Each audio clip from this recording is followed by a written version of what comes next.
Hello and welcome everyone to Flicker Effect, a podcast where each week we chat about the world of film, television, and pop culture. This is episode number 189, and we are recording this on Sunday, October 9th, 2016. I'm David Lott. Joining me this week is Bobby Jackson. Hello. Jascha Wilson. Hey, hey, hey. And Michelle Curry. Hi, everybody. I said your name this time. You're actually here. I am here. Yay! I'm totally here. 3 weeks gone. I'm back. Welcome back, Michelle. Welcome back. Thank you. I missed you guys. Welcome I missed back. everybody.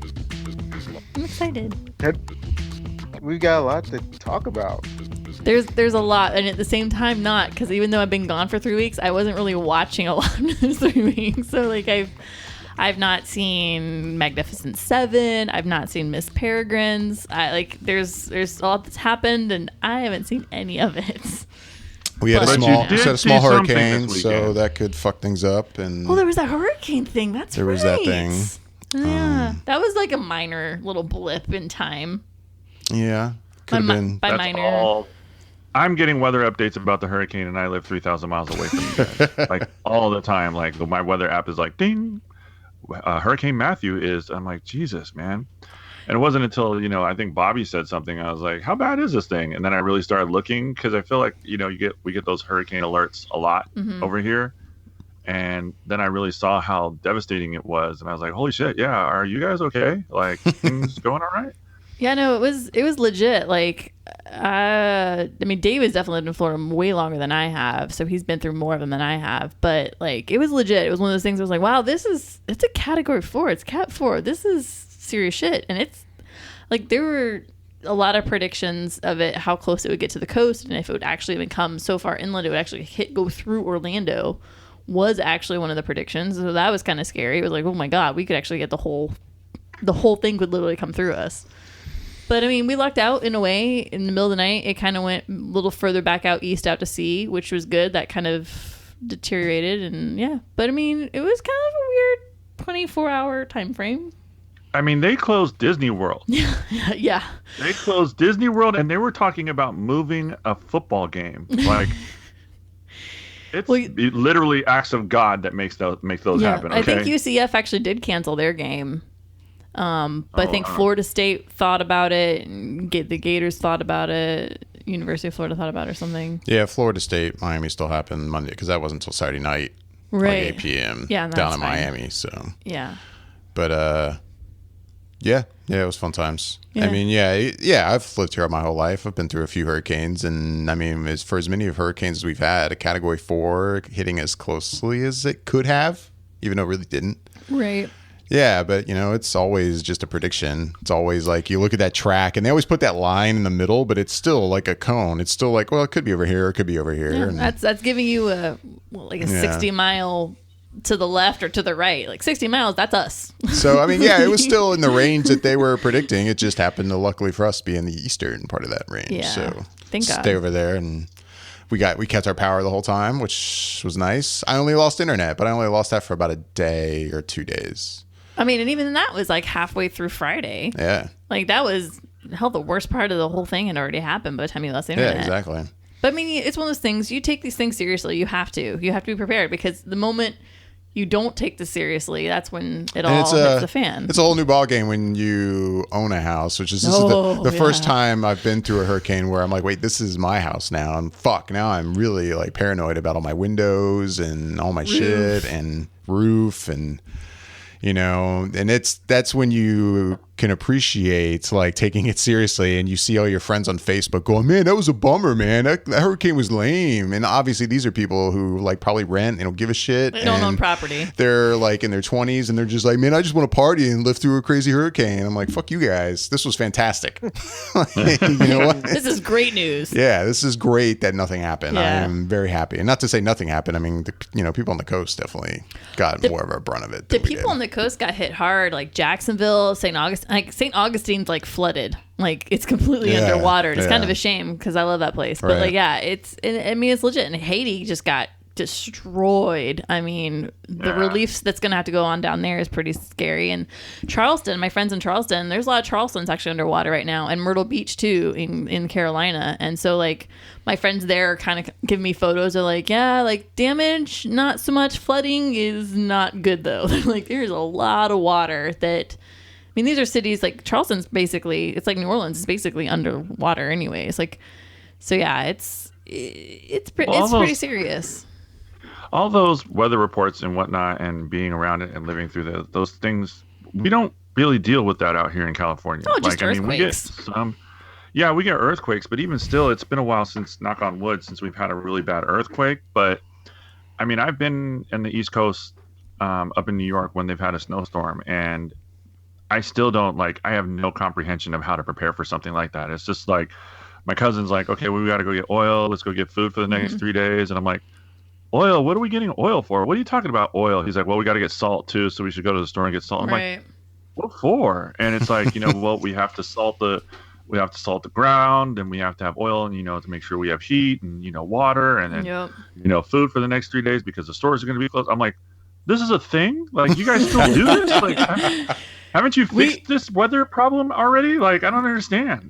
It's amazing how quickly life reverts back to 1880, like real fast when these things go down. Yeah. Like I lived up north most of my life, or in northern cold places most of my life, I should say. And so like, like if you run off of gas, you make sure your gas tank is full, and then you have to make sure your vehicle gas tank is full, and then you make sure you have a cooler full of ice for when you lose power. You have to put everything in your freezer into an ice chest. And like it's funny because like when this hurricane kind of came down, it's very similar preparations. You make sure you have bottles of water, or actually jugs of water. You have water to drink, and you have a way that if you did have to possibly even heat something, you have a heat source of some kind, be it a grill or whatever, and then you have coolers full of ice so that when you lose power, you could put your things in your freezer into a cooler. And like it's all very similar. And so it was funny because I was like, this is kind of like how we'd have ice storms up north. I'm going to do what my mom used to do and also buy a ridiculous amount of alcohol and food and snacks. And I'm going to make a really big pot of chili. We're going to have that for dinner tonight. And then we're going to I'm like, what other casseroles can I make? Like, it was a lot of fun. It was like, what movies come on that? And I say that, it was fun to kind of hang out and be around people and like do that. But at the same time, like, what was that, Thursday night? It's not like it's a really good sleep because you hear the rain, you hear the wind, and your mind's constantly racing of what if this happens? What if this happens? What if this happens? What's going on? Like, and it's like, and it's pitch black out loud, and so it's fun to a level, but then it gets real. You think, oh, well, all it takes is, a power pole falling on my car, or a tree falling on the roof, or even just a branch smashing through a window, like weird things like that really are constantly kind of rolling through your head. There's a lot of what if scenarios. So it gets real pretty quick, but at the same time, it's weird because, but I mean that thing. I didn't mean to interrupt, but it's like we had a pretty big storm here. I think it was a year or so ago where it actually snowed in Huntington Beach. It wasn't a lot. That's crazy. It was more like an inch. Yeah, but it was more like an inch. But you have no idea. Like, it shut down the city. Like, they had no idea what to do with it. They're like. So it snowed in Huntington Beach, and it's like I saw photos of like Main Street where there's always people bustling around. There's always people walking around. Middle of the morning, afternoon, it doesn't matter. There's always somebody kind of just milling around. No one out on the street because there's like an inch of snow, and they have no idea what to do. It's like, so where do we even get like salt to put on the snow? Like, what? Like the city just had to wait for it to melt, and it melted. But it's like, if it were to really come down to like having a big storm out in Huntington Beach or something to that effect, we would not know what to do. They would not know how to deal with it. They're just like, I'm sure they might have an idea now because like, okay, well, this is a possibility. We're going to get snow sometime, but it's like the first time in like, I don't know, it was like 40 or 50 years that they had snow in Huntington Beach. And it was just nuts. It was nuts to see. It was nuts to even think about. That is pretty crazy. Yeah, I think it was just funny, though. The one meme that I saw that summed the whole thing up, like, it's like, the first line is like, Floridians, oh, there's a hurricane coming, meh. And then it's, Walt Disney World closed down. Shit just got real. And that's really kind of, the level that it was. It was like once we heard that, it was like, oh, when they open the toll lanes and there's no tolls and they're for free for the whole weekend, just so people can, leave their homes and go to the west side of the state and then get back to the east side of the state. Like it's pretty real when there's a curfew and they tell you you're really not supposed to be on the road. And if we catch you on the road, we could fine you. Like you need to stay in your house. In addition to Walt Disney World, I saw something that I thought was absolutely hilarious, that a lot of the news outlets and people gauge whether or not they're going to stay open or how bad it is if Waffle House closes. Because Waffle House is open and will stay open forever through any and everything. But if Waffle House closes, that's an actual thing where they're like, hey, we got to check this thing out, because if Waffle House is closing, shit's going down. Right. Like, oh, yeah. Hell in a handbasket, my friend. Hell in a handbasket is happening out there. But other than the hurricane, there were other things that happened this weekend, right? Were there? I don't know. I've been so distracted by hurricane-ness. We didn't. Well, David, I'm glad your home is okay. Yeah, the home's fine. We had a couple panels of our neighbor's fence that fell over, but it's not even ours, so I'm not worried about that. The most we had on the street was a tree across the street, one house down, fell on their Jeep Wrangler. Brand new Jeep Wrangler. It's pretty new. So pretty. And the tree ended up blocking like a whole road, and we live at the end of a dead end, so... Not for most of the time, there was a curfew anyway. We couldn't go anywhere, but the curfew was lifted, and we still had to wait like a couple more hours before I could go check my parents' house, who happened to be out of town for this whole thing. And their house, luckily, was fine too. But yeah, that was the most excitement on our street, and unfortunate for my neighbors, but didn't really affect us other than, hey, I want to leave. I can't get out. It was so funny, too, because it was like the storm had calmed down and it was kind of quieting down. And then there was this noise. And I remember like you and Angel and I looked at each other and we all were like, what was that? That was loud. It was really loud. And we're like, wait, it was somewhat reminiscent of the sound when the tree fell on our house, a year ago. But I'm like, but not as loud. So hopefully that was somewhere else. Let's go see where. it was, I think like we were playing Monopoly and it was like all of a sudden we heard it and we just stopped and we're like, wait, what was that sound? Like, what? Something just happened. And it was just bizarre because the wind had kind of calmed down. The rain had kind of calmed down. It was just like, what the hell? Yeah. It was funny. It was a funny moment between the adults in the room. The kids were oblivious. And the adults all like, we just stopped dead. And we all like looked at each other like, wait, did you just hear that too? No? Yes? No? Oh, that was real. That happened. But it's funny. Yeah, we didn't watch a lot of TV movies. We did see one movie you hadn't seen before. We watched Cabin in the Woods.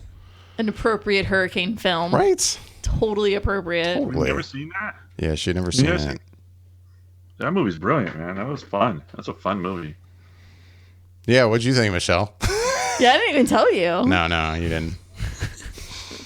You have a very like, almost like you're afraid to hear what I'm going to say look on your face. I mean, no offense, but I love the movie. So I mean, if you didn't like it, it's not going to really affect me. I will say I can't say that I loved it, but I didn't dislike it either. So that's what I'm going to say. I enjoyed it. It was a fun film. It was a lot of fun actually, and it's just so like there's just so much Joss Whedon, like just infiltrating that film. Like it just seeps out of the pores of that film, and I love that. Like that was really fun for me. Like I was just like, oh my god, this is so Joss. Like I love that. That was fun. I think what I enjoyed most was the fact that there was no happy ending. It was just so messed up. Yeah, no, I mean, and I like that too. I like the fact that it's like, well, we're all screwed. Like I don't know. Yeah. And again, that's kind of a Joss Whedon kind of thing too, in a way. So like, it's like all this little stuff I really enjoyed. It's pretty predictable to an extent. To an extent, I say, not overly predictable. There's just moments of like, well, this is this person. This is this. Like they just made it so overly whelmingly like obvious as to what each person's role was in life and their character and how it was all going to play out. And it's like, oh, that's going to be an interesting death later. That's going to go this way. Like, but at the same time, I also kind of enjoyed that poking fun at its own genre. I mean, yeah, because that was the point. They were doing that on purpose. That was the point. That's why I thought it was so I know, much fun. And I enjoy that. Like, I thought that was kind of fun. It was like, oh, he's going to die an interesting death. Like, it's fun. So, yeah, I mean, can I say I loved the film? I don't love the film, but I thought it was fun and enjoyable, and it was a really good hurricane movie. It was great to watch in a hurricane. Woohoo! So yeah, I liked it. It was good. Yeah, that was another, like, I watched it by myself and almost, like, got giddy in the movie theater, like, alone. Like, the scene right before the elevators open, it was just like, oh my God, this is gonna happen. This is awesome. This is happening. This is really happening. I'm sitting here by myself. I don't care. Oh my God. So good. But anyway.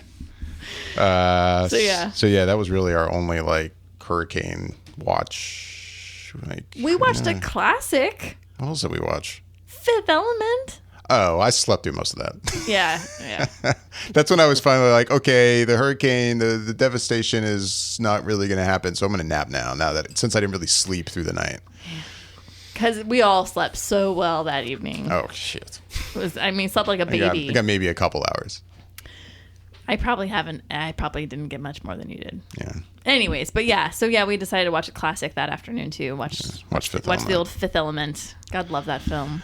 Yeah, that's a fun movie. It is. It's comforting to me, actually, that film. It's quite a comforting, it's like cuddling up in a cozy old blanket your grandma made for me, that movie. I love that film. It is. It was very comforting after being, like, nerve-wracking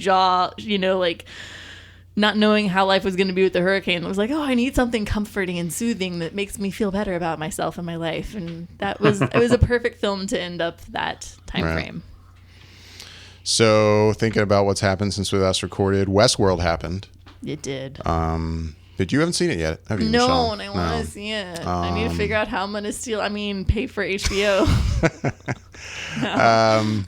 Yeah, I at least watched that this week. I saw Westworld. Did everybody else watch it? Bobby, Jascha? Yep. Yeah. You guys saw.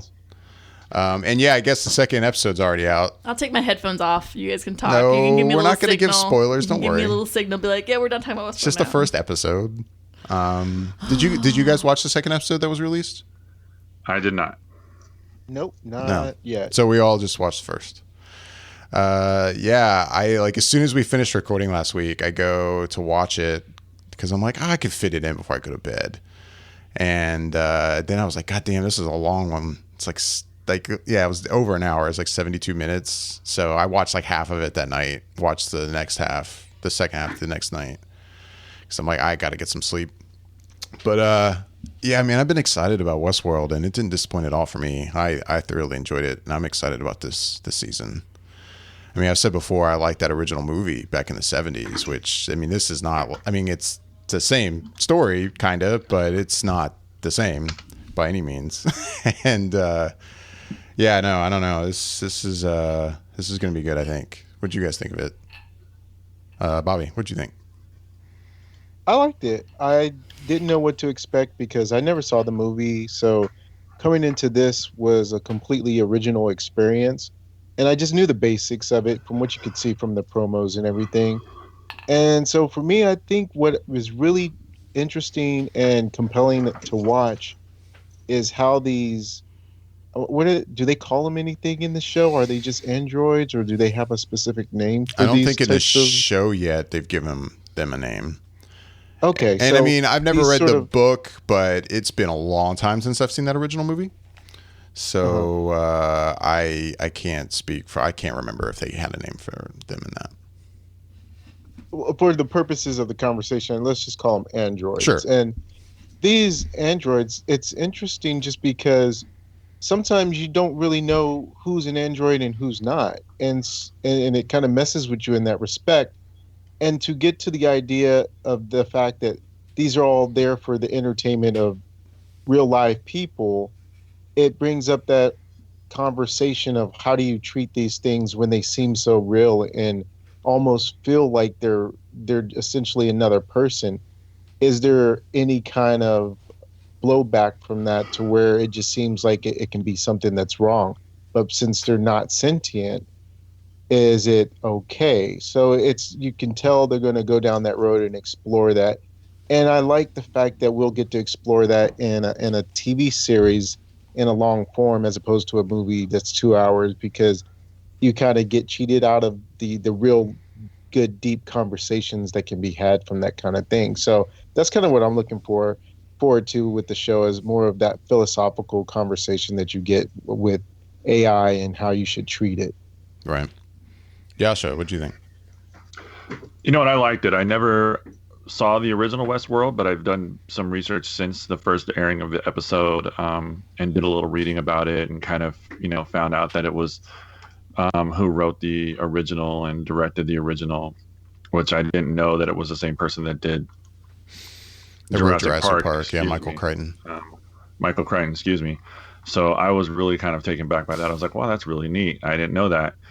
So then I fell down this black hole of, Michael Crichton, learning all about Michael Crichton and what he's written, and, that he went to Harvard Medical School and all this other stuff. And I'm like, wow, this guy was just brilliant. The genius that is Michael Crichton. Yeah. Yeah, the genius that is Michael Crichton, basically. But I got into it, and like Bobby said, it's like I liked at first not being able to tell who was an android and who wasn't. I feel the further we got into the show, the more they kind of revealed, and the blankness that some of the characters would have and the emotion that others wouldn't, if that makes sense. And you can kind of start to pinpoint, okay, that person's a robot, that person's not a robot, without actually having them have to tell you. I thought the acting was top notch in this. I was so taken back by Evan Rachel Wood. There's a scene with Evan Rachel Wood, and I won't get too into it because Michelle hasn't seen it yet, but it was so genius. What'd you say? So please don't. It was so genius, and she is so unbelievably talented in that scene. But I dig it, and I love Jeffrey Wright. I think he's a fantastic actor. I'm waiting to see Thandie Newton really spread her wings in this role, and James Martin as well. All the lead actors, these are all major talent that we have in this show, and it just kind of made me hungry for more. And I'm hoping that it does really well, and we can kind of enjoy the stories that they're going to be telling us, because I enjoyed it. I'm in. I'm not 100% sold as to where they're going to go, or I guess if that makes sense, but I'm interested to see what the direction is that they're going to be taking, if that makes sense. So yeah. I dug it though. I want to see what the story is. But yeah, I guess HBO went ahead and released the second episode, so it's been out a couple days. And hold on, David, what did you think? I said what I thought. I liked it. Okay. I mean, yeah, I don't know. It's a nice blend of sci-fi, but it's set in what seems to be this Western world, and it feels like Jurassic Park, but different. And I don't know. I definitely I dig it. Everything that you guys have said, and like I said, I like the original movie, even though this is a much darker kind of look at this than that movie was. But I've been excited about it just from the footage we've seen, and luckily the first episode didn't disappoint at all, and it seems to have done really well. It was a big draw for HBO. I think it had a huge viewership for them, and everyone seems to be happy about it. Perusing the internet, it doesn't seem like it's getting much negative reaction. I think everyone's pretty pleased, so HBO should be happy. And I'm happy because I hope it keeps going like this. But yeah, there's that. There's been some movies. Anybody make it to the movie theater this weekend? Anybody see The Girl on the Train? Probably the big release of the weekend. Michelle, you saw it? I totally saw it. Bobby, you saw it? Yeah, I did. Oh, so all you guys saw it? So yep. I want to hear them first since I read the book. So I want to hear what they say. Well, has anybody else read the book by chance? No. That's a negative. So, Jascha, what did you think first of The Girl on the Train? Man. You had to sit through a whole nother Emily Blunt movie. A whole movie of just watching her emotionless face just vomit on the screen. No, I'm just kidding. I'm kidding, Michelle. Relax. Close your mouth. Relax. That jaw drop, I know it just kind of calmed down just for a second. She had emotion in this movie. I didn't know anything about the characters going in. I went in completely blank with just the idea of reviewing this strictly for the podcast.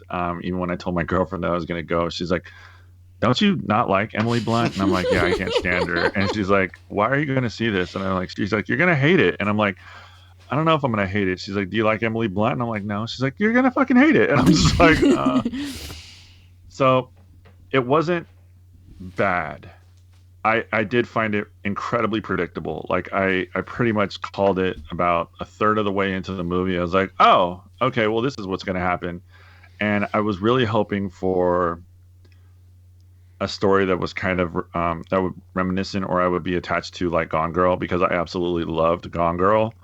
And it wasn't this. It was, I found the story rather slow. It was sluggish. I don't know what all their cutaway scenes to like flashbacks were about. It felt like they were trying to create something that they really weren't able to do. And it just, it missed to me. But the talent that was in the movie was pretty good.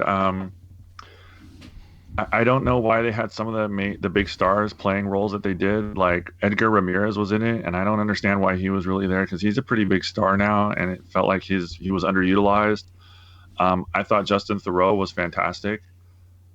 Luke Evans was pretty good, and the leading women in the roles they did their job. I mean, Emily Blunt plays a remarkable drunk. Like, she was really fun to watch, if that is a thing. Like, I mean, she just played it pretty well, but there were times when I was watching it and I can tell that she was just acting the role, if that makes sense. But I don't know. I just found it okay, but I found it missing something. And like I said, I did find it sluggish. I did find it slow, and remarkably slow at the beginning.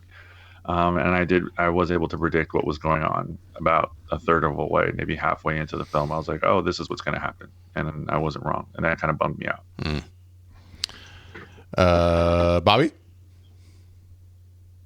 Yeah, so I guess with this movie, I had an anticipation going into it at a decent level, because for me, I guess it felt like going into it in the previews made it seem like it could be something on the level of a Gone Girl, that kind of a mystery, kind of that sort of scorned housewife type of movie. And in this story, you do get that kind of a feel from it. But I think for me, the problem was that it just didn't feel like the stakes were elevated to enough for me to really get invested in the story itself.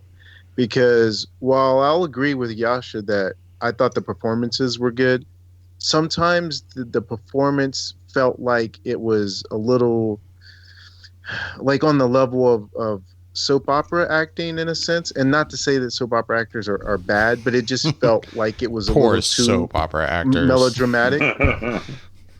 But no, I mean, it just felt a little too over dramatic in certain times, and it just felt like it was sort of catered. As I was watching it, it felt like maybe this would work better on the page than it would when you're watching it, because of the way it played out. So and sometimes with the melodrama, but the performances were pretty solid across the board. I really enjoyed Emily Blunt in terms of this person that felt really out of it, and she portrays this woman that's just not really altogether there with her thoughts, and she does a really good job with it. And Haley Bennett was very good in it, as well as this sort of younger housewife that's not really completely happy with her life. And Rebecca Ferguson, I didn't even recognize her for the first part of the movie, because I had only really just seen her in that last Mission Impossible movie. So it didn't dawn on me that it was her, and she puts in a solid performance as well. But I think the movie just really started off slow and really just kind of stayed along one level for me. It kind of gets to a point where it tries to ramp up, but by that time it felt like it was too little too late. And for the most part for me, it was, again, I don't particularly try and figure out who done it in movies like that. I just kind of let the story unfold and tell itself. But for me, it felt very obvious what the case was in this movie than what I would normally see in movies like this, where it can be a little bit more tricky. There were some aspects of it that I didn't figure out, but for the most part, I kind of had it down. And so I didn't find that disappointing, but it just was one of those things where it just made it less of an impact once it happened. So I don't know. It's sort of middling for me. It was not something I felt like if I had missed the theatrical run for it and just caught it on Netflix or on cable, I'd have been fine with it. But to go out and go see it, I don't know. It just doesn't seem like it's one of the movies that would be something I would suggest to someone right now, with some other movies out there that are pretty good to go see. Well, don't get me wrong, Bobby. Like, I don't go in with the idea of like I'm trying to try and figure out what's going on. Yeah. No, I didn't say that. I know, but I'm just saying, it's like I'm kind of with you. Like, I just go along with the story, and it just feels like if it's that predictable to me, like I just kind of like, oh, this is where it's going, and like you said, it's just this is where it's where it was headed, and sure enough, that's exactly where it was headed. But I get what you're saying. Like, it just felt like it was a little too late, where it tried to ramp things up and try to get you really involved and invested in some of the characters. But yeah, it was. Yeah, so I guess we're in agreement on a lot of stuff. So Michelle, you did read the book. Yes, I read the book when the book really kind of first came out, so it's been a while. But I mean, I remember the book. It was a really good read. It was an excellent read, actually. So you go into it with that perspective. So right, what did you think of the movie? I don't know. It was kind of hard going. I saw it this afternoon, so it's been out for a little bit, and I haven't heard great things. I've been trying not to listen to what everybody kind of says, but I've not heard overwhelmingly positive things towards it. So I tried to just kind of go, it's okay. Let's just see how it goes. And I'm kind of in agreement with the guys. I think a lot of it is, after having read the book and seeing it on screen, I think it's hard for the story to transition well to screen, because so much of it is created in your head. You are put into the shoes of a woman who is battling alcoholism and dealing with it and living with it, living inside of it. And so as you're reading it and it kind of unfolds with her character, you really understand how she really doesn't remember things. Like, you really feel it, like, as you're reading it. And I feel like that's very hard to portray on screen, having random flashbacks here and there and having blink outs and trying to piece things together. Was that real? Was that not real? Was that what actually happened, or was that not what really happened? And I think they did the best they could with it, but it just didn't transcribe from page to screen, unfortunately. Having said that, though, I feel that Emily Blunt's portrayal was really on point. I thought she did a really excellent job. And there's a scene where she's with the psychiatrist, Dr. Abdick, and that was like, whoa. Like, she really starts like realizing like, oh, I'm afraid of myself. And that was kind of like a, yeah, things get scary kind of moment. And that's something that is scary for people to admit. Like, I'm afraid I could be the problem. So that was kind of interesting to watch. And it was just little things like seeing how little they utilized the character of Dr. Abdick and the character of Scott in the film, Luke Evans' role and Edgar Ramirez's role. Like, their roles really weren't on screen as much as I thought they were going to be, the way they were more in the book. And then Justin Theroux wound up being on screen more than I think he was really meant to be on screen, if that makes any sense. So I feel like it was kind of reversed in a way from what the book did. And I think that's what makes it so, like, I don't know. It was just bizarre. So going through that, it was kind of like interesting. But I mean, yeah, I gotta say, like, first of all, Rebecca Ferguson is a blonde.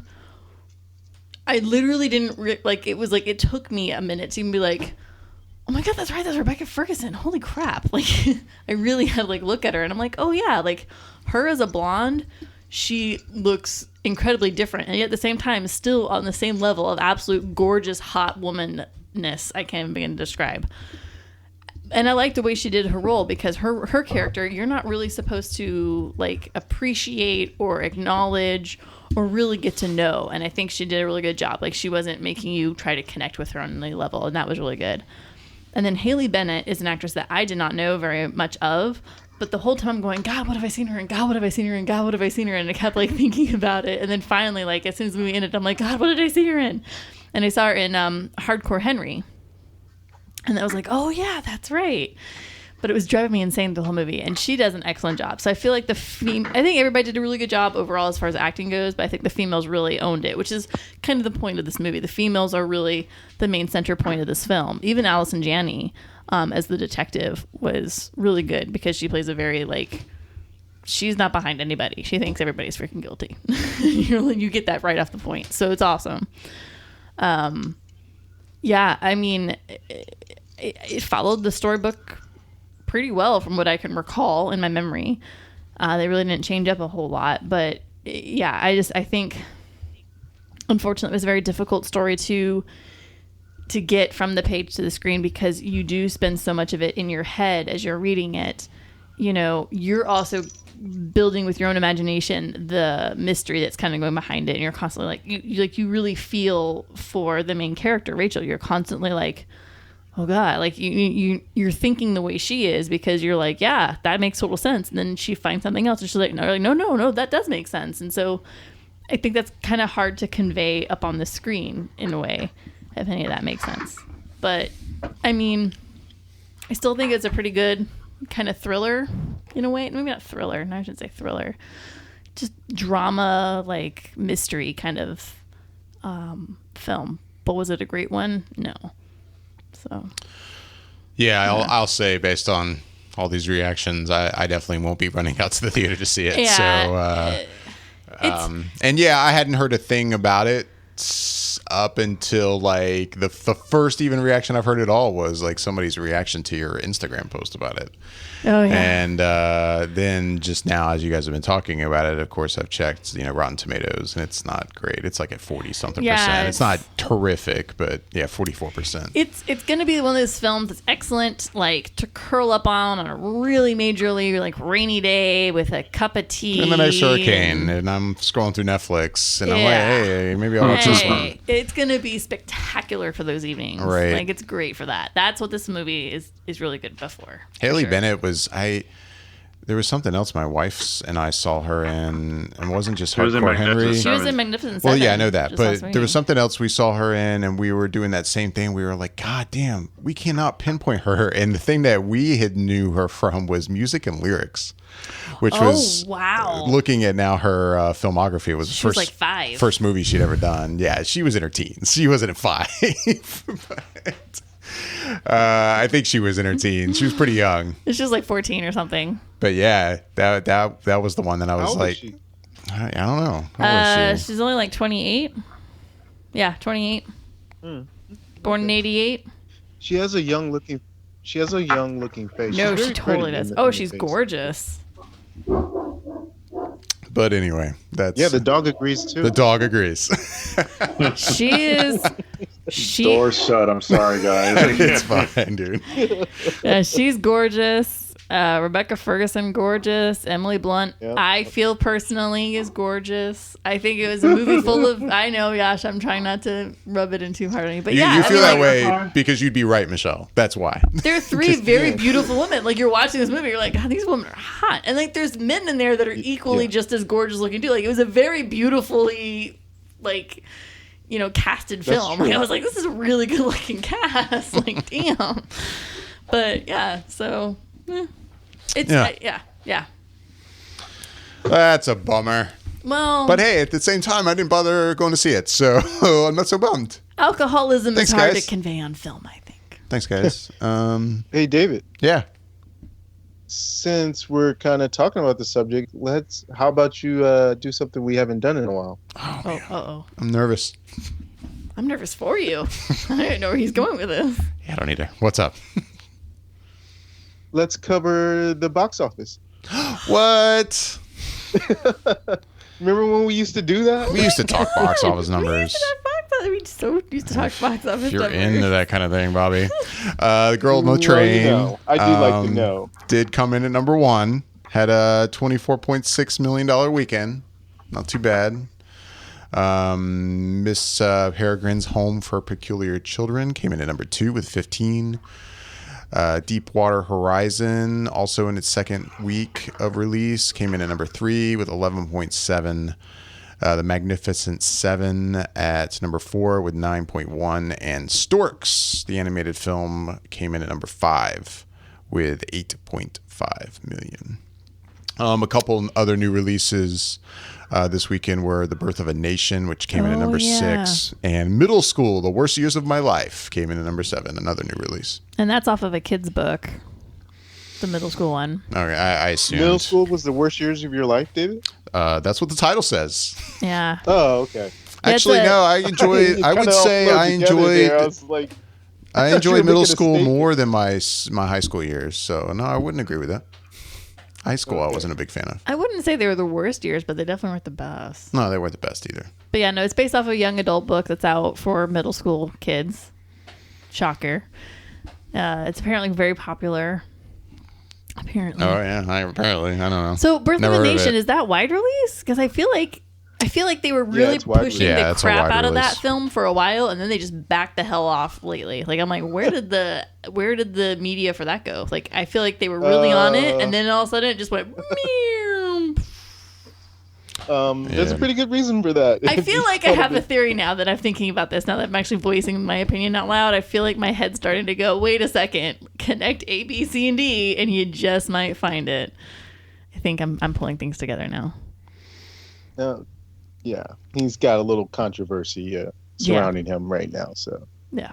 that probably contributed a little Yeah, bit it's to like, as why I it was didn't saying get- things out loud, I was like, wait, stop talking now. Who? No, I mean for those listening, who are you talking about? Nate Parker. Okay. So yeah, he had some allegations of have raped someone back in his college years with one of the guys who's I think is a producer on that movie as well. Oh. And the producer I think was he was found guilty, and Nate Parker was found innocent. But then I think the other guy had appealed.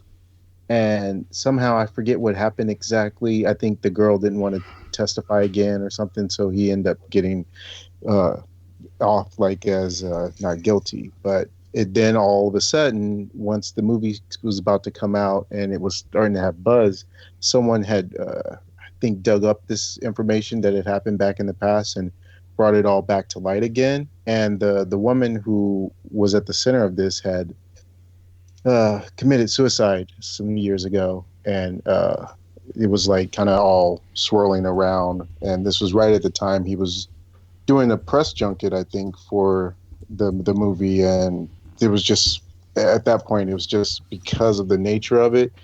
Everyone who was kind of high on the movie before were starting to pull back from it, and it just didn't feel like it was something people wanted to necessarily get behind, just because it's kind of hard at times to separate the artist from the art when there's things going on in their personal life. So it was just it just kind of really put a damper on the movie, which sucks, because obviously it's the movie in and of itself is about a political figure in the past that's relevant and important to know about. And Nate Parker isn't the only one that made that movie. There's lots of other actors and actresses that were in that movie that deserve to get their sort of spotlight with their performances in this movie. But because of the nature of things, it makes it hard to kind of be impartial, I guess. Right. And looking at it, it's Rotten Tomato score. It's doing pretty well, 79%. Yeah. So it's not like it's necessarily a bad movie. Right. There's a lot of there's some controversy about the main character's actual role in historical things too that's going on as well. Some people are, it goes back and forth. Matthew McConaughey's character that he plays, I guess. It's Matthew McConaughey. Yeah, that's a different movie. Oh no. No. I am totally thinking of a different movie. Yeah, sorry. I am so thinking of a different movie. Oh my lord. You're thinking of that other movie. one. Yeah, that one. Free State of Jones. I think Yes. That's it. That's what I was thinking of. But yeah. But even Birth of a Nation still, yeah. Yeah, I feel like that one really was getting a lot of press, and then, no. That one quick. Yeah. Did anybody see anything else in theaters this weekend? Just Girl on the Train? Crickets. Just Crickets. Girl on the Just Train. Girl on the Train? Crickets. There's some trailers. We haven't. Oh, yeah. There's one trailer we never got a chance to even talk about. It's been out now for probably 3 weeks or something like that. Passengers. Right. Which is starring Jennifer Lawrence and Chris Pratt. Sci-fi film that we've known about for a while. Finally got a first look at that. We haven't really talked about that. And I think all of us have been kind of excited for this one, though. I'm sure if it's sci-fi, I'm going to be excited, or at least interested to see what's going on. I'll start off by saying, sure, don't get me wrong, I'm going to go see this movie. Did I watch the trailer and freak the fuck out about it? I'm not going to lie, I really didn't. I mean, I don't know. Other than it's got two beautiful people in it and it's a sci-fi movie. There was nothing else about the trailer that I was just like, oh my God, this looks amazing. Like, to me, it looks like, okay, I mean, I'll still probably go see this, but I'm not bouncing off the walls, crazy excited about it at the same time. I don't know. It didn't really draw me in any more than I think I was already drawn in just knowing who was in it kind of thing, So when I saw the trailer too, I don't mean to interject, but it's I'm with you, David. I feel like this movie has been waiting to be made for a long time, and they were just waiting for the right two beautiful people to do it. It didn't. Does that make sense? I don't know. No, it totally. No, dude, that totally makes sense. It feels like it's just maybe been sitting on the shelf, and they're just like, okay, well, we have this ready to go, and as soon as we have some people that are like the it factor at this time, we can throw them in. It's not like something that's like, oh, we're just waiting for the right story or the right treatment for this to really get done. But it's like, it just seems almost kind of generic. Like, we're just going to pay to watch Jennifer Lawrence and Chris Pratt on screen for the better part of an hour and change, and I'll go, I'm into it. I dig it. It looks interesting to me, but I was like you, David. I was just like, yeah, all right. It's like, I want to check it out, but I'm not like, holy crap, I can't wait to see that movie.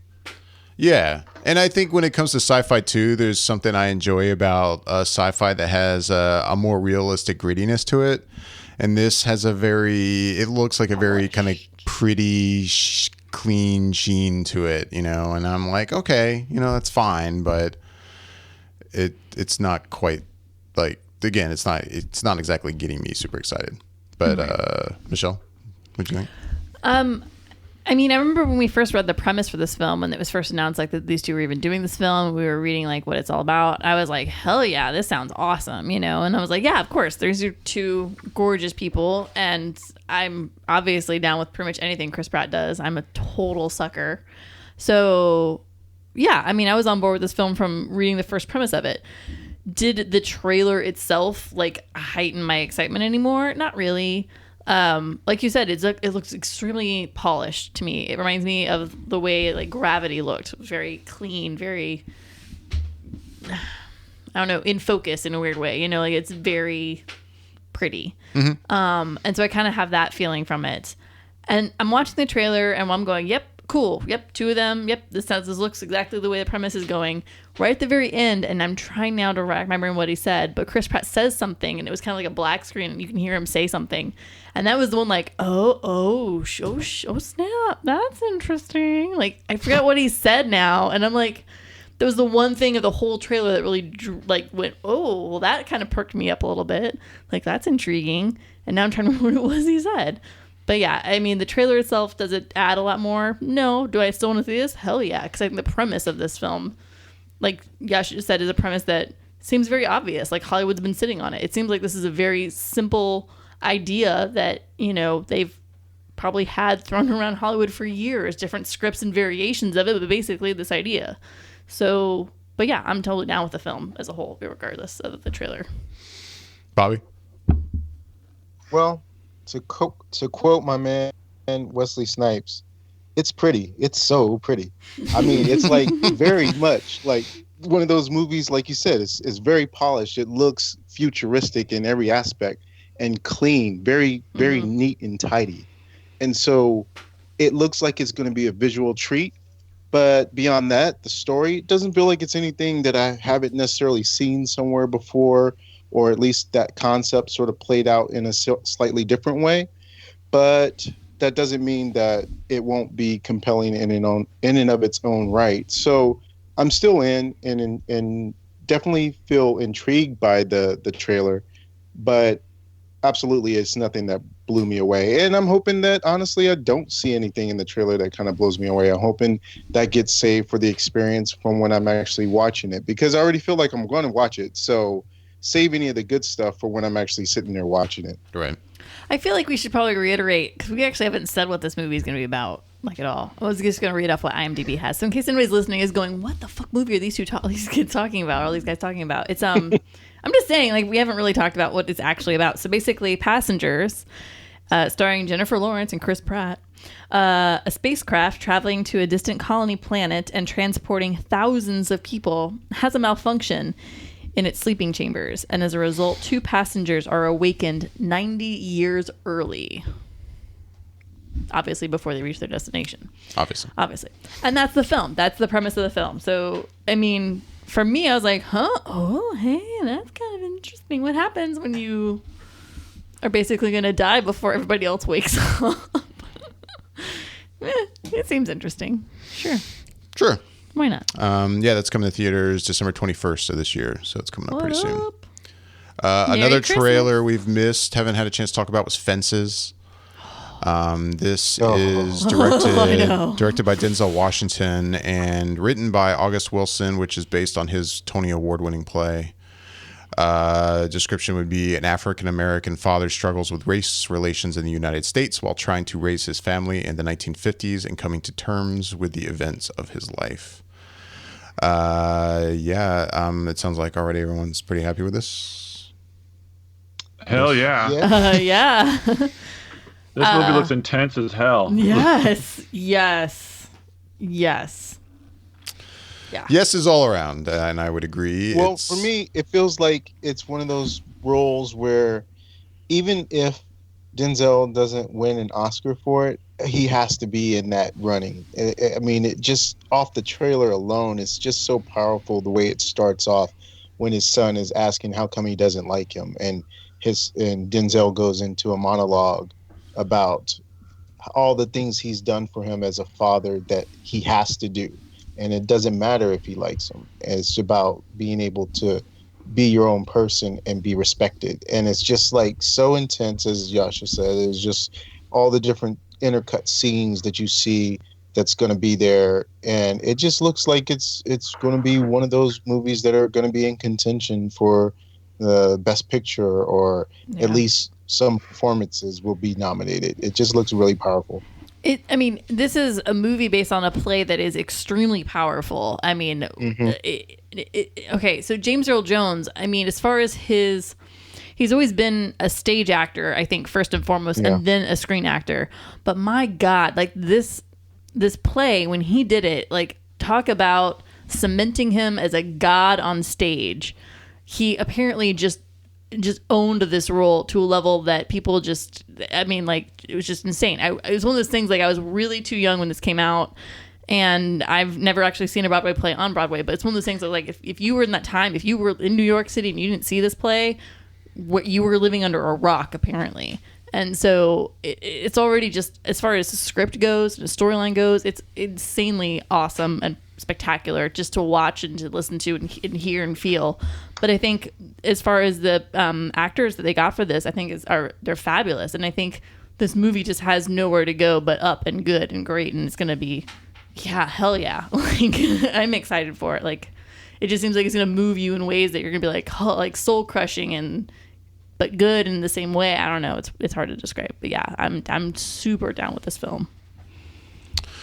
That's coming to theaters on Christmas Day of this year. Merry Christmas, Merry man. Christmas. I know. Such a great Talk Christmas about a movie. warm welcome, right? We're going to see people die in space. Merry Christmas to that. Yeah, I was like, let's watch a movie about that. That sounds depressing as hell. Yes. We're going to see father-son relations in America and race relations and people dying in outer space. It's going to be amazing. Merry Christmas, everybody. It's awesome. All we need now is a zombie apocalypse one, and we'll be all set. I feel like that's actually happening. Well, it's not like that's the only sort of melodramatic movie that's coming out around Christmas. I know. It's kind of Christmas is going to be amazing. How many there are? Christmas is going to be amazing this year. Because even Patriots Day comes out on December 21st, and it's like, well, I thought Christmas was supposed to be uplifting. Yeah, right. No, it's it's all Oscar about season. awards, Bobby. It's No one award cares season. about Christmas. Nobody Yeah, cares about exactly. Christmas. It's award season. Moving on, it's almost not even worth bringing up, but we hadn't had a chance also to talk about those quick clips from Ghost in the Shell that were released. So, I mean, really, there hasn't even been a teaser release. They were like, what, quick 10-second bits of footage, like 4 of them, maybe 5. I can't remember how many there were. Yeah, those were out there. If you're curious to check them out, you don't see much. This is, of course, starring Scarlett Johansson in the film that was originally a manga and then, of course, an insanely popular anime that came out in, I think, 95. It's been out a while. I'm excited about the film still. I love that anime. It's one of the sadly few I've seen, and I liked it quite a bit. So I'm excited about the movie. But yeah, that's out there. I think I've heard of the anime. Like, it sounds familiar to me, but I don't think I ever saw it. Yeah. But sure, why not? It's got ScarJo doing really cool, awesome, kick-ass stuff in it. I'm down. Let's do this. I've heard about it, but I honestly, watching the teasers or whatever that they had, it did nothing for me, man. Like, I'm gonna definitely need more. It would be hard for them to do anything for you. There's almost nothing there. There's really nothing. There's zero really depth nothing. to it. I acknowledge that. Like, yeah, I acknowledge that there's nothing there for me, but it. I mean, I'm kind of interested just because I like Scarlett Johansson, but as of right now, like, I am not attached to this film whatsoever. I could care less. I would say these are purely for anyone who is a fan of the anime and are excited about the movie anyway. This is just one of those things where it's like, oh my God, footage. I can't, like anybody who has not seen this anime and doesn't really have an attachment to it. Yeah, you're going to watch this and go, okay, what the fuck is this? Should I give a shit? Like, no one's going to care. Because there's nothing to see. Bobby, did you ever watch the anime? I did, but I can barely remember it. I watched it a long time ago. Yeah. And I don't remember. I think my feelings of it was that it was fine. It wasn't one of my favorites of when I was watching a lot of anime back in the day. I think one of my favorites back then was Ninja Scroll. But, I mean, I think it was fine from what I can remember of it. Cool. Speaking of people kicking ass. New York City New York Comic Con is going on right now. Mm-hmm. And there's been a couple trailers dropping from that. One of them being John Wick Chapter 2, which is due out this February. We got our first look at that. We saw a poster, I think, a few weeks ago for the first time. But yeah, I think we were all pretty happy with the first movie, if I remember correctly. For those that seen it. Have you seen it? No. You never saw John Wick? Dude, you haven't seen this movie, Michelle? I know. I really and you were wanna see reacting it. to this like you were like, oh my God, I can't wait. You never even saw the first movie? That's how amazing this trailer looks. Really? I haven't even seen the first movie, and the second trailer is still exciting to me. And I want to see the first movie. I've wanted to see the first movie, and I just haven't. Huh. And I saw this trailer, and I was like, oh my God, I still want to see this one too. Interesting. Hey, if you're going to put Keanu in a role where he kicks ass, I'm down with it, dude. Huh. Super down with it. I would not have expected that from you. Oh my God. Hell yes. Okay. No, I just wouldn't have expected that. Like, and I will say, like, hey, I watched the first movie. I liked it quite a bit, and I'm excited about this movie. Would I watch this trailer? Like, I feel like if somebody had seen this trailer and they hadn't seen the first movie, they'd be like, oh, it looks like some direct-to-DVD kind of thing. No, I was down with it. Yeah, that's how I feel about it. Don't get me wrong. I'm still excited about this movie, but just because I enjoyed the first one. But there was nothing about this trailer that made it extra exciting for me. Oh, no, there's zero storyline happening here. It's basically you're preaching to the choir. I know this. Keanu. I mean, that's what I'm saying. Like, it's basically Keanu Reeves kicking ass again, and I'll watch that all day. Okay. I get a lot of the. I'm sorry. Go ahead. I like me some good kick ass. Well, if that's the case, beat the crap out of people, shoot them up, bang bang movies. You should probably watch the first movie. I should watch the first movie. Just throwing it out there. I can't believe you haven't seen the first one. I know. I'm sorry. I didn't know if shamed you all. I brought but shame. It's like all it does is just it flashes a lot of basically the main characters of what we're supposed to and expect to see, and then see some familiar faces, and it just like Ian McShane is back, and that's exciting. But some of the other actors that they flashed, like Lawrence Fishburne, I didn't even know he was in it, but I know Common was in it. I'm really excited to see Common's role, and Keanu Reeves just being a badass again. I'm even interested to see what Ruby Rose does, because she was flashed in there and she looked like she was really important. So I'm excited to see this movie, and this the trailer did a lot for me. Like, I mean, the first one didn't even have that much of a plot when it came to the trailer for that one. It just looked awesome, and like Keanu running around killing people and being a badass, and that's what this one looks like too. And hell yes, do it. Let's get it. I'm super down with it. I don't need a storyline. Cool. I like a good Bobby? shoot 'em up, bang bang, kick ass movie every now and then. It's hell yeah. I take it you liked it too, Bobby. I haven't heard from you on I this did, but I actually was glad to hear you say what you did because I kind of had the same feeling. It was Okay, like cool. It didn't Not do the only anything one. to excite me anymore Right. about it. I mean, I'm excited for it, and I know I'm gonna love it once I get in the theater. But the trailer in and of itself didn't have something in it like that. Oh crap! Moment that really made me sort of like get elevated in my level of expectation for it. Right. Which that's fine. I didn't need it to. I think out of all of us, Jascha had been the most vocal in terms of feeling like he was antsy to see something from this movie, like another trailer, because of how close it was coming. And for me, it was just like I can't wait to see it, but I didn't need an early look, or not even an early look. I could have gone the whole time without seeing anything and saw it in the theater, not to avoid it, but just because I feel like that one's another thing where it'll work best once you see everything in Right. context. Because you kind of, like you've all sort of alluded to, story-wise, it's not going to be anything, out the box, but Right. it's all about the action. And so as you start seeing some of the trailers and seeing some of the action and seeing it, it loses some of that sense of energy once you see it in the theater after you've seen the preview a few times. So, I could have definitely gone all the way till February without seeing anything and still been just as excited. But Yeah, exactly. it's good to know that it's Bite done. your tongue, sir. That is not okay. That is not okay, Bobby This is- Jackson. No. No. I feel like in the way Deadpool was the best romantic movie to see for Valentine's Day last year, this is going to be this year's smash Valentine's hit right here. So what's up? Nice. Well, possibly. Possibly. There's definitely some other stuff coming out around that time too. But yeah, that's coming out on February 10th. Also out of New York Comic-Con, Iron Fist had a panel and a new trailer or teaser trailer, if you want to call it that, revealed. And by the way, too, Iron Fist did get a release date, which I don't think we've talked about yet, which is March 17th of next year on Netflix. But yeah, that footage is out there now, and you can check that out on the internet if you are so inclined. What do you guys think of this? I'll say first. And again, I like a lot of these properties. I'm coming from the perspective of having no knowledge of Iron Fist. So I don't have like any preconceived like expectations here.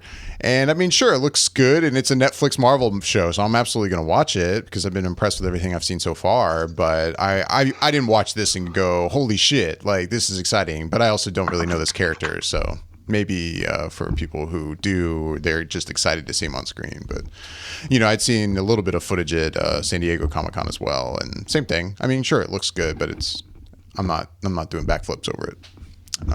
What'd you guys think? Bobby? I felt is what you pretty much encapsulated in that it's good to see the character on screen. Like they're not giving you too much right now, other than for the people who were actually there who got to see a little bit more. But just what they give us, it does a good job of setting up the fact that he's the last part of the Defenders to kind of come into play, and seeing a little bit of the action that's going to take place within the series. So I felt like that's all I really was expecting and needing to see at this point. Just all I really, really needed to see was his fist powering up like he does. And Right. that is indicative of the character. So I was happy. I'm not expecting a lot in the trailer for the beginning, but it's just nice knowing that it's just right around the corner in March. And that's still a few months away, but relatively speaking, it's pretty close still. Right. So it's good to know that, we'll be able to get to see that in its entirety fairly shortly. Jascha, any thoughts? I thought it just looked great. Nice. Bobby really. I'm sorry. No, it's good. Short and sweet. Short and Perfect. No, he's all choked up about Yeah, it. sweet. I man. know. It's going to be okay, dude. I'm sorry. Oh God, I'm so sorry. I've been trying to stifle that as much as possible, and I really wanted to join in on what Bobby was saying. Basically, co-sign on basically everything that he just said. It looked a lot of fun. Like I can't wait to see. It looks like the martial arts are really going to be in there, and it's going to be some amazing fight scenes. And if they elevate it from what we've seen with Daredevil, because Daredevil does a lot of martial arts and street fighting with Luke Cage and then the Punisher, like if they can elevate it even more, which it looks like they're trying to do, I am really excited because it looks really good. Right. I'm excited to see what they do with this character, and the flashing of the Last Defender is finally here. Like it really just plays up to what we're getting ready for, which is something huge with Netflix and Marvel. Real quick before we get out here, we still have a couple more trailers to run through. Power Rangers we know is coming this March, and we got a first teaser for that. I will say first that I don't think I have watched a frame of Power Rangers in my entire life. Really? Yeah, I really just haven't. And so I definitely don't come into this going, man, I'm excited for Power Rangers. Like I just, of course I know what it is. Right. But no, I've never watched Power Rangers. And so will I go see this? I'm sure I will. But same thing. This teaser is like, okay, cool, but I don't know anything about it. So it's not doing much for me right now. Yeah, I mean, growing up, I have two younger brothers, and we watched Power Rangers. I was probably on the cusp of maybe being just slightly too old for it. But, I watched it. I watched Power Rangers. I watched the show after school. And I remember the original movie that came out whenever it did. And that film was rough.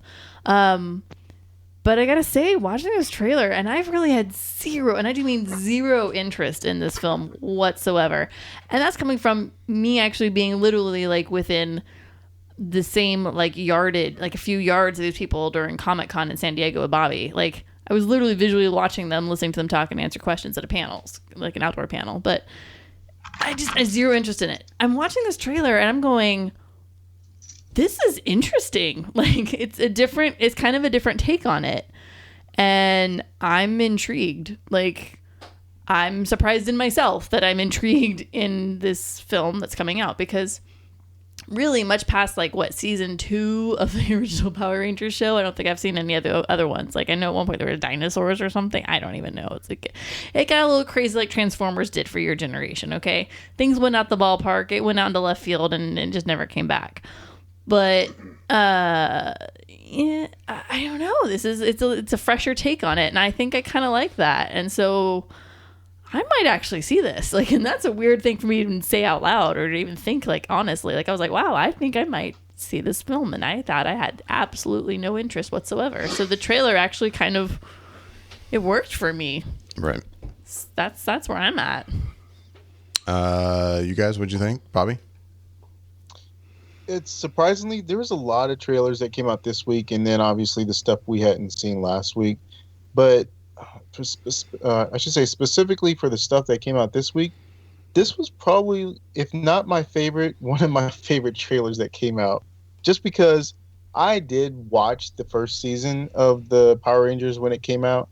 I remember I was working at Toys R Us at the time, and it was a thing that was coming out that I had heard about that was overseas. And so I was like, I'm going to get ahead of the curve here and buy some of these figures. So once it becomes popular, I can resell them. And I think I still have them in the box and never sold them or did anything. They're probably up like my parents' house back in Northern California. So I had that sort of thing where I'm like, okay, let me watch the show to see what it's like.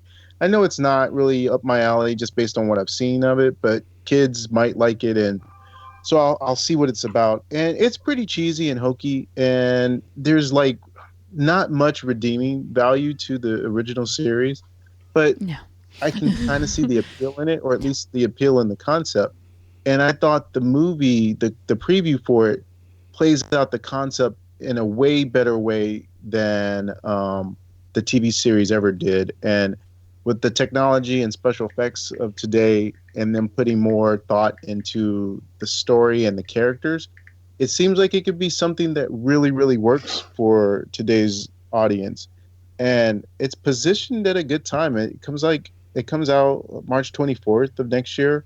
And I mean, I don't know what else is coming out in March, but that seems like a pretty good time to kind of come out right ahead of the summer season and everything else. So if the movie is even half decent, it seems like it could be the potential start of the franchise for them all over again. Right. And it made me look more forward to it. Because like Michelle said, from when we were at Comic-Con and watching the actors talk and everything, I think that's when I started to actually get a little bit more interested in it. Because before that, I wasn't really on board with it, just figuring it was going to be really cheesy again. And hearing the actors kind of talk about it and seeing how charismatic they seem off screen in terms of them talking about their characters and the movie, I was like, okay, maybe this will be something. And then slowly but surely I started getting more interested, and this trailer really helped to solidify me thinking this could be something really worth checking out and having fun with. Not really trying to take it too seriously, but just have fun with it.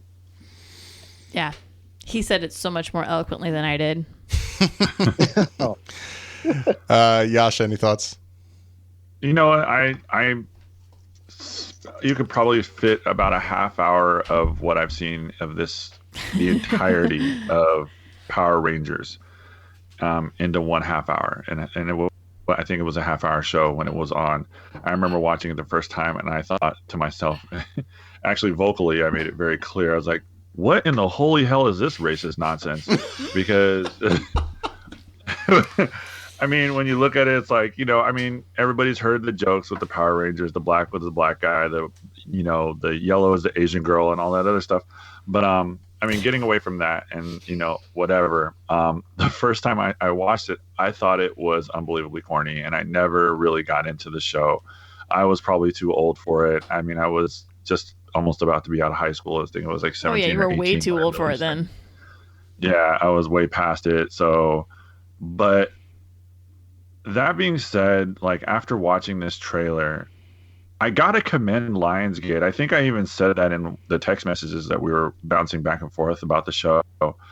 I gotta commend them for what they're trying to do, because they have this property and they're like, let's do our best to make this cool. And damn it if it didn't look like it was gonna be cool. Like, right. I sat there and I watched it and I'm just like, you gotta be kidding me, man. Like, that actually looks like it could be kind of badass. And I mean, I honestly still don't really, on like a scale of 1 to 10, I was at a 0 before, or a scale from 0 to 10, I was at a 0 before when it came to wanting to watch the show. I'm probably at a 1 or a 2 right now. Like, I don't know if I'll go watch the movie in the theater. But I gotta say, it looks interesting. It looks like it could be fun. Like, I mean, it looks like they really tried to change up the story a lot and give it a little bit more character and a little bit grittier. And I love Lionsgate for doing that. I love it, that the fact that they take on the films that nobody else really seems to want to, or gives stuff a shot and tries to come out with some original material every now and then, original stories. I think it's great that they do that. And when I watched this trailer, they didn't really disappoint with that. I was just like, yeah, that looks like it could be interesting. Like, kudos to them for trying to relaunch this franchise and make it another big hit like it was in the 90s. No, yeah, totally. It's surprising how much this actually went. I mean, I'm with Jascha. Like, I went from having a 0 interest to this, and I'm like, I'm actually kind of like a 3 now, maybe even a slight 4. Like, it's amazing like, how my peak is interest in this film, and I had absolutely no shits to give about it beforehand. Yeah, exactly, right. It's like I was right there with you. I wasn't even gonna watch the trailer, dude. Like, I was like, I just don't even care. And then I watched. I was like, wow, that's almost like a 180. And that's coming out March 24th. And we really do need to go. But one last thing I did want to mention was Jackie. A trailer came out for that, starring Natalie Portman as Jackie Kennedy. It's coming out this December 2nd. And looks quite good. Oscar. Just throwing that out there. As I said Oscar. I call Oscar. I call Oscar. At least Oscar on Natalie. Easily. I said it when I saw the still shot for her in that role. I was like, oh, this woman is about to get her Oscar. Yeah. Oh, it's happening. It's happening. I can feel it. I'm giddy. I'm all giddy inside. Yeah, the scene of her in the car rolling by the people, just that shot alone, I was like, oh my God, this movie's going to be amazing. She's going to be so awesome. It looks quite good. No, it looks awesome. And you're not a biopic person. No, I'm really not. But it looks pretty good. I mean, yeah, I'm not really a biopic guy, but I'll check it out, of course. Right. But yeah, what was that? Well, I know we're going to get out of here really quick, but I did mention that Power Rangers was like my favorite, if not my favorite, the second favorite. So real quickly, I think if the other one in contention for me was something that was on my radar and I forgot about it, and then it trailer dropped, and it was for a movie called Get Out, which is written by Jordan Peele of Key and Peele. It's a horror movie. And Oh yeah. the premise of it looked so interesting and something unique and distinctive that it was just like sort of a revelation of seeing it. I'm like, yeah, how come no one's ever made a horror movie like this? Which, real quickly, the premise of the trailer shows that there's this interracial couple, a black guy and his white girlfriend, and she wants to take him to meet her parents for the first time. And it's often some like, Hamptons type area. And so he goes to meet them, and he sees like he's pretty much the only black person there. And then yet there's like a couple more black people that are introduced. They're like the servants or whatever. And he quickly starts to discover that, and talking to her parents and other people around, it's like something weird is going on with the black folks that seem to come to that area, like as if they're being killed off or brainwashed or something. But it quickly devolves into something kind of scary, and it looked very interesting, and like I said, something different that you don't really see from that horror genre, but it's completely a realistic fear. So I just wanted to mention that real quick. No, cool. No, I'm with you. Did you guys watch the trailer for Get Out? Nope. I haven't. I didn't know it existed, but now that's happening as soon as we finish wrapping tonight. Yeah, it looks intense as all hell. Like I'm with Bobby on that. Like, and it's for something to come from Jordan Peele, who we typically know as for comedy. Right. And you watch this, and it looks like the actors in it are really going to portray the roles that they're doing very well, just from the 2 minutes that we watch. And you're just like, wow, this looks really, really intense and kind of creepy as shit. So I'm totally in for that, and with you on that, Bobby. Cool. Yeah, that's coming out, February 24th next year. But yeah, with that, we're going to go ahead and get out of here. As always, we would love to hear back from you. You can email us at feedback@flickereffect.com. You can also find us on Facebook, Google+, Twitter, YouTube. You can find links to those accounts. Just look on our website, flickereffect.com, and look over on the right-hand side. I'm David Lott. I'm Bobby Jackson. I'm Jascha Wilson. And I'm Michelle Curry. Thanks for listening.